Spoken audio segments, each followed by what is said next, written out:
kapor baman kesngi awan lam shipi da undang yalam news. Kirai jong ka Kynhun Myntri Sarkar jong ka jala meklaya ka balong menta ka singi 1tarik.May.2025 kilong kumni.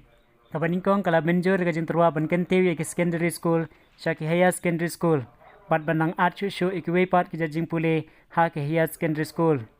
Hapo jong ka jala ki dan basan 4000 rupin yongot ki khana class 11 ki barang shipas ki balai be ban pule syaki jaka sor. Bat tangha is kasil hadu khat 8000 sets ki baladu.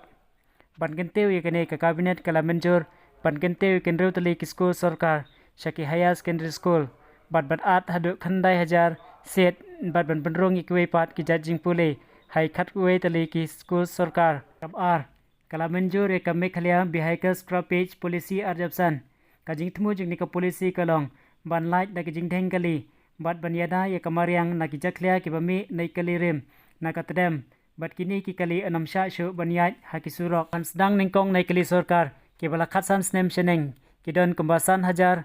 ki badai ban scrap no bat banam sha shu banyai bat na kabenta ki kali paj ba pat ki bala life sans snem sheneng bat ki don hadu prap hajar tali ki bahab ban scrap no katkum kani ka policy kabalai kala menjur ye kame khalia ayush medical service role arja opsan kane ka jing sumar lengba ki ayurveda ki homeopathy ki yoga bat ki naturopathy ki balong banyarap ye ki jaga sumar hakinong kendong hame khalia bat menta don kam ban penthamai lani renews katkum ka national health policy bat pensai ye kane ka sarkar kala pen bana ba kame khalia ayush medical service role arjat opsan ki de ban bot ki kum ki kendan na ka benta ka jing thung kam kapor ba ka jing tre jongki kawasaw